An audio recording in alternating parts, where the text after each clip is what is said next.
Sir, ഞങ്ങൾ ഇടതുപക്ഷക്കാരാണ്, കമ്മ്യൂണിസ്റ്റുകാരാണ്. വിജയപരാജയങ്ങളിൽ സമനില തെറ്റി അതിവൈകാരികതയോടെ വീണുപോകുന്നവരല്ല ഞങ്ങൾ. ജീവിതത്തിൽ ഒരിക്കലും ഒരു പഞ്ചായത്ത് മെമ്പർ പോലും ആവാൻ കഴിയും എന്ന് ബോധ്യമില്ലാതിരുന്നിട്ടും ചെമ്പതാകയുമായി ഇടതുപക്ഷ ആശയങ്ങളുമായി ഈ കേരളത്തിലും നാടെമ്പാടും നടത്തിയിട്ടുള്ള അനവധിയായിട്ടുള്ള സമരങ്ങളും പോരാട്ടങ്ങളും ഉണ്ട്. സാർ, ഈ ലോക്സഭാ തെരഞ്ഞെടുപ്പിൽ ബഹുമാനപ്പെട്ട മുഖ്യമന്ത്രിയും ഞങ്ങളുടെ പാർട്ടി സെക്രട്ടറിയും പറഞ്ഞ പോലെ, ഈ സഭയ്ക്കകത്ത് തന്നെ പറഞ്ഞ പോലെ ഞങ്ങൾ പരാജയപ്പെടുകയാണ് ഉണ്ടായത്. ആ പരാജയപ്പെട്ട ഇടതുപക്ഷത്തെ എത്രമാത്രം മോശമായ നിലയിലാണ് ഇവിടെ പരിഹസിച്ചത്. ഇടതുപക്ഷം ഇല്ലാതെ ഇന്ത്യ, പക്ഷെ ഇന്ത്യയുണ്ട്, ഇടതുപക്ഷം ഇല്ല. നിങ്ങൾ പരിണിതരായ രാഷ്ട്രീയ നേതാക്കന്മാർ അവധാനതയോടെയാണോ ഈ വിധിയെ കാണുന്നത്? ഞങ്ങളില്ലെങ്കിൽ നിങ്ങളുണ്ടാവുമായിരുന്നില്ല ഈ ഇന്ത്യയിൽ. ഇന്ത്യയിൽ RSSും നരേന്ദ്രമോദിയും നടപ്പിലാക്കിയിട്ടുള്ള തീവ്ര വർഗീയതയെ തെരഞ്ഞെടുപ്പിന്റെ രണ്ടാം ഘട്ടത്തിൽ നരേന്ദ്രമോദി നടത്തിയ പ്രസംഗം എന്താ? നരേന്ദ്രമോദി നടത്തിയ ബാലാഘാട്ടിൽ നടത്തിയ പ്രസംഗം ഇന്ത്യൻ മുസൽമാനെ, ഇന്ത്യയിലെ മുസ്ലിങ്ങളെ ഒരു അന്യദേശക്കാരാണെന്ന് ചിത്രീകരിക്കുന്ന, രാജ്യത്തിന് വരെ ഒരു പ്രധാനമന്ത്രി നടത്താത്ത അപകടകരമായ അപക്വമായ പ്രതികരണം പ്രധാനമന്ത്രിയുടെ ഭാഗത്തുനിന്നുണ്ടായില്ലേ? ഞങ്ങള് വോട്ട് നോക്കിയല്ല സാർ നിലപാട് സ്വീകരിക്കുന്നത്. വോട്ട് നോക്കി നിലപാട് സ്വീകരിക്കുന്നതല്ല ഇടതുപക്ഷത്തിന്റെ നിലപാട്. ഇവിടെ ഇന്ത്യയിലെ മുസ്ലിങ്ങളുടെ താല്പര്യങ്ങൾ സംരക്ഷിക്കുന്നു എന്ന് പറയുന്ന ഒരു രാഷ്ട്രീയ പാർട്ടി പോലും എത്ര അപക്വമായിട്ടാണ് പ്രതികരിച്ചത്. നിങ്ങളുടെ കൊടി പിടിക്കാൻ വിട്ടിട്ടില്ല കേരളത്തിൽ. എന്നാൽ ഞങ്ങളുടെ കൂടെയുള്ള ഒരു ഘടകകക്ഷിയുടെ കൊടി പച്ചയായതുകൊണ്ട് അത് ഉയർത്തിപ്പിടിച്ചു വയനാട് വൃന്ദാക്കാരാട്ട്. ഞങ്ങൾ തോറ്റിട്ടുണ്ടാവും എന്നുള്ള യാഥാർത്ഥ്യമാണ്.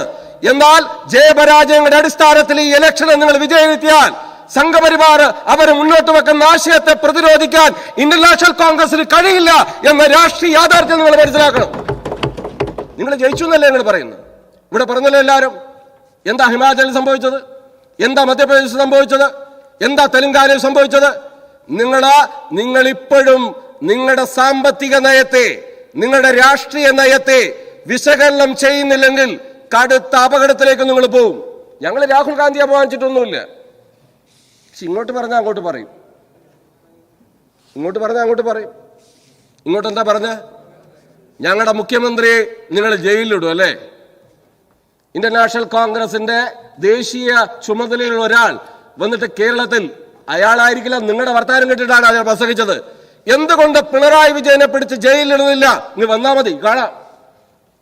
പിണറായി വിജയനെ പിടിച്ച് ജയിലിലിടരായിരുന്നു രാഹുൽ ഗാന്ധിയുടെ ഈ തെരഞ്ഞെടുപ്പിലെ കേരളത്തിലെ അതിന്റെ ഏറ്റവും അത് ശരിയായിരുന്ന ഒരു കാര്യമായിരുന്നു.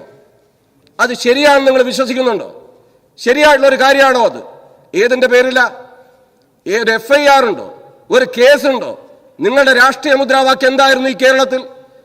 ഇന്ത്യയിൽ ഇടതുപക്ഷം നടത്തിയിട്ടുള്ള വലിയ ആശയപരമായ സമരമുണ്ട്. രാജസ്ഥാനിലും മഹാരാഷ്ട്രയിലും ചെരുപ്പില്ലാതെ കിലോമീറ്ററുകളോളം നടത്തിയ സമരത്തിന്റെ ഭാഗമായി ചോര വീർന്നൊടുക്കുന്ന കാലുമായി 10,000-കണക്കിനായ ദരിദ്ര നാരായണന്മാർ നടത്തിയ പ്രക്ഷോഭമുണ്ട്. ആ പ്രക്ഷോഭത്തിന്റെ ബെനിഫിറ്റ് കിട്ടിയത് നിങ്ങൾക്കാ. നിങ്ങൾ വെറുതെ അല്ല ജയിച്ചത്. നിങ്ങൾ 1-2 സീറ്റിന്റെ കാര്യം ഇവിടെ പറഞ്ഞില്ലേ? ഇന്ത്യയിൽ ഇടതുപക്ഷം നടത്തിയ ആശയ പോരാട്ടത്തിന്റെ ആഫ്റ്റർ എഫക്റ്റ് ആണ്. ഇന്ത്യയിൽ ഇടതുപക്ഷത്തിന് ഒരു പങ്കുണ്ട്. ഇന്ത്യയിൽ ഇടതുപക്ഷം നടത്തിയിട്ടുള്ള അത് സീറ്റിന് വേണ്ടിയായിരുന്നില്ല, അത് വോട്ടിന് വേണ്ടിയായിരുന്നില്ല. ന്യൂനപക്ഷ നിലപാട് ഞങ്ങൾ സ്വീകരിച്ചു. എന്തിന്? മുത്തലാഖ് വിഷയത്തിൽ സ്വീകരിച്ചു, ധൈര്യപൂർവ്വം പറയും, സ്വീകരിച്ചു. സിറ്റിസൺ അമെൻമെന്റ് ആക്ടിൽ ഞങ്ങൾ നിലപാട് സ്വീകരിച്ചു. മണിപ്പൂർ വിഷയത്തിൽ ഞങ്ങൾ നിലപാട് സ്വീകരിച്ചു. അത് 4 വോട്ടിന് വേണ്ടിയല്ല, ന്യൂനപക്ഷ പ്രീണനത്തിന് വേണ്ടിയല്ല. ഭരണഘടനാപരമായി നരേന്ദ്രമോദി ഇന്ത്യയിലെ മുസ്ലിങ്ങളെ, ഇന്ത്യയിലെ ന്യൂനപക്ഷങ്ങളെ വിഭജിക്കാൻ ശ്രമിക്കുമ്പോ അത് പറ്റില്ല എന്ന് ഞങ്ങൾ ആർജവത്തോടെ പറഞ്ഞു. അതിന്റെ പേര് സീറ്റ് കിട്ടിയോ വോട്ട് കിട്ടിയോ നോക്കിയിട്ടല്ല, സീറ്റിനും വോട്ടിനും വേണ്ടിയിട്ടല്ല. ഈ നാട്ടിലെ മതനിരപേക്ഷ ജനാധിപത്യം സംരക്ഷിക്കാൻ വേണ്ടി രാഷ്ട്രീയ നിലപാട് ഞങ്ങൾ സ്വീകരിച്ചു. ഞങ്ങൾ തോറ്റിട്ടുണ്ടാവാം, ഞങ്ങൾ ആ നിലപാട് മാറ്റില്ല. ഞങ്ങൾ ആ നിലപാടിലൂടെ തന്നെ ഏറ്റവും ശക്തമായിട്ട് മുന്നോട്ട് പോകും. സാർ, ഇന്ത്യ എന്ന് പറയുന്ന മഹത്തായ രാജ്യത്തെ സംരക്ഷിക്കാൻ ഇന്ത്യ മുന്നണിക്ക് രാഷ്ട്രീയമായി വിയോജിച്ചു നിങ്ങളുമായിട്ട് നിൽക്കുമ്പോഴും ഇന്ത്യ മുന്നണിയുമായി സഹകരിച്ച് നിങ്ങളുമായി യോജിച്ചാണ് ഞങ്ങൾ നിന്നത്. അത് ഈ രാജ്യത്തിന്റെ താല്പര്യം സംരക്ഷിക്കാനാണ്. 2004 ഞങ്ങൾ നിന്നു. ഞങ്ങൾക്ക് നഷ്ടമാണ്. രാഷ്ട്രീയത്തിലെ ലാഭനഷ്ട കണക്ക് നോക്കിയാൽ ഇന്ത്യയിലെ CPIM ഇടതുപക്ഷത്തിന് നഷ്ടമാണ്. ആ നഷ്ടമാണെന്ന് അറിഞ്ഞുകൊണ്ട് തന്നെയാണ് ഈ രാജ്യത്തെയും ജനങ്ങളെയും താല്പര്യം മുൻനിർത്തിക്കൊണ്ട് ഏറ്റവും ശക്തമായി ഞങ്ങൾ മുന്നോട്ട് പോയത്.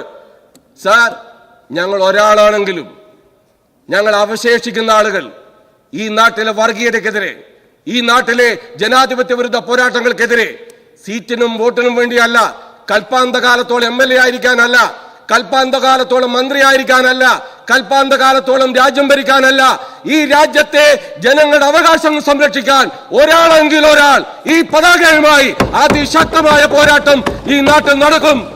അത് ഈ രാജ്യത്തിനും ജനങ്ങൾക്കും വേണ്ടിയിട്ടാണ് സാർ. അതുകൊണ്ട് തോറ്റുപോയി എന്ന് പറഞ്ഞ് LDF കളിയാക്കണ്ട. ഞങ്ങൾ ഉള്ളത് കൊണ്ടാണ് നിങ്ങൾ ജയിച്ചത്.